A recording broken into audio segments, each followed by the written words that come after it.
چشمانت را ببند. تصور کن نه زمینی وجود دارد نه خورشید، نه کهکشان‌ها، نه حتی یک اتم. فقط جهانی است که تازه متولد شده، داغ، خروشان، سرشار از انرژی. در همین آشوب نخستین بازیگر تاریخ جهان آرام ظاهر می شود. اول هیدروژن و بعد عنصری که شاید امروز فقط آن را در بادکنک‌های شناور بشناسیم، اما حقیقت این است که او یکی از مهمترین شخصیت‌های داستان جهان است. نام او هلیوم است.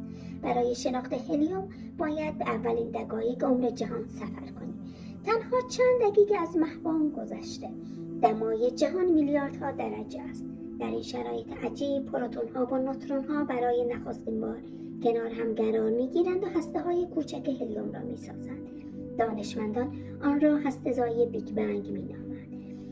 جهان آنقدر داغ است که هیچ الکترونی نمی‌تواند به این هسته‌ها نزدیک شود. بنابراین هنوز اتم هلیوم به وجود نیامده است. حدود 380,000 سال بعد جهان به اندازه کافی سرد می شود. الکترون ها به هسته ها می پیوندند و نخستین اتم واقعی هلیوم متولد می شود. در همان زمان هلیوم به دومین عنصر فراوان جهان تبدیل می شود. 400 میلیون سال می‌گذرد، جهان آرامتر شده، ابرهای عظیم هیدروژن زیر نیروی گرانش به هم نزدیک، ابرها فشرده، دما بیشتر، ناگهان اولین ستاره جهان روشن می‌شود. فصل تازه‌ای از زندگی هلیوم آغاز می‌شود. در مرکز ستاره هیدروژن با فشاری باور نکردنی به هم برخورد، 4 هسته هیدروژن یک هسته هلیوم را می‌سازند و آن را همجوشی هسته‌ای می‌نامند. مقدار عظیمی انرژی آزاد، همان انرژی که نور ستاره ها را می سازد، همان انرژی که خورشید را روشن نگه داشته، باعث شده در زمین آب مایع وجود داشته باشد، گیاهان رشد کنند و زندگی شکل بگیرد. به بیان دیگر، هر بار که صبح خورشید طلوع می کند، میلیاردها میلیارد اتم هیدروژن در دل خورشید به هلیوم تبدیل می شود. شاید عجیب باشد، اما هر طلوع خورشید داستان تولد دوباره هلیوم است. دوباره میلیاردها سال می‌گذرد، نسل‌های نخست ستاره‌ها زندگی می‌کنند و از میان می‌روند. در دل این ستاره‌ها هلیوم همچنان ساخته می‌شود. بخشی از آن با انفجار ستاره‌ها در سراسر کیهان پراکنده می‌شود. از همین ابرهای غنی از عناصر حدود 4 میلیارد و 600 میلیون سال پیش منظومه شمسی ما شکل می‌گیرد. خورشید در مرکز منظومه متولد می‌شود. بیشتر هلیوم این منظومه را در دل خود نگه داشته است. اما زمین داستان متفاوتی دارد. گرانش زمین آنقدر قوی نیست که بتواند مقدار زیادی هلیوم را برای همیشه در جو خود نگه دارد. به همین دلیل برخلاف خورشید جهان از همان ابتدا خانه بزرگی برای هلیوم نبود. هلیوم یکی از سبکترین عنصر جهان است. هر اتم هلیوم که وارد جو زمین می شود آرام آرام به لایه‌های بالاتر می روند. در نهایت بخشی از این اتم‌ها از جاذبه زمین فرار دوباره وارد فضای بیکران می شود.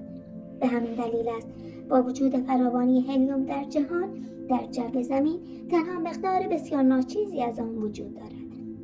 هلیوم مهمانی است که هیچ وقت برای همیشه در جو زمین نمی ماند. اگر هلیوم از زمین فرار می کند، پس هلیوم از کجا آمده؟ پاسخ در اعماق زمین است، در دل سنگ‌های بسیار قدیمی مثل اورانیوم و توریوم که به آرامی با پاشی رادیواکتیو انجام می‌دهند. ذرات آلفا آزاد می‌شوند. هر ذره آلفا در واقع یک هسته هلیوم است. وقتی این هسته الکترون به دست می‌آورد، به اتم‌های کامل هلیوم تبدیل می‌شوند. اتم‌ها طی میلیون‌ها سال در میان لایه‌های سنگی و مخازن گاز طبیعی به دام می‌افتند. بنابراین بخش زیادی از هلیومی که امروز در اختیار داریم هدیه‌ای است در طبیعت که طی میلیون‌ها سال در اعماق زمین ذخیره شده. جالب است بدانید چون این عنصر نخستین بار در خورشید دیده شد، نام آن از واژه یونانی هلیوس به معنای خورشید گرفته شده. حالا که هلیوم را بهتر می‌شناسید، بهتر است شناسنامه علمی او را ببینید. در جدول تناوبی هلیوم با عدد اتمی 2 در دومین خانه قرار دارد. هسته‌اش 2 پروتون و معمولاً 2 نوترون دارد. 2 الکترون نیز تنها لایه الکترونی آن را کاملاً پر کرده. همین آرایش ساده راز رفتار عجیب هلیوم است. او تقریباً با هیچ عنصر دیگری وارد واکنش نمی‌شود. به همین دلیل در آخرین ستون جدول تناوبی در خانواده‌ای قرار گرفته که به آن گازهای نجیب میگویند. نجیب چون به ندرت وارد پیوند شیمیایی می شود، گویی نیازی به هیچ کسی ندارد، این ویژگی هلیوم را به پایدارترین و امن‌ترین عنصر جهان تبدیل کرده است. بیشتر مردم هلیوم را فقط داخل بادکنک‌ها می‌بینند. ارزش واقعی او بسیار فراتر از یک جشن تولد است.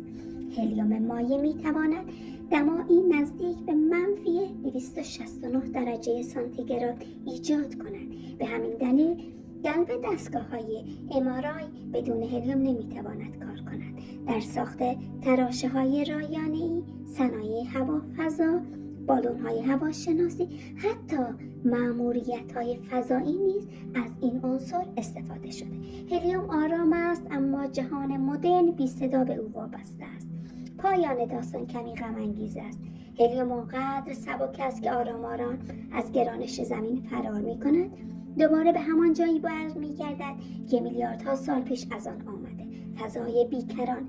دفعه بعد که بادکنک هلیومی را در آسمان دیدید، داستان عنصری را به یاد بیاورید که از نخستین لحظه‌های تولد جهان همراه ما بوده.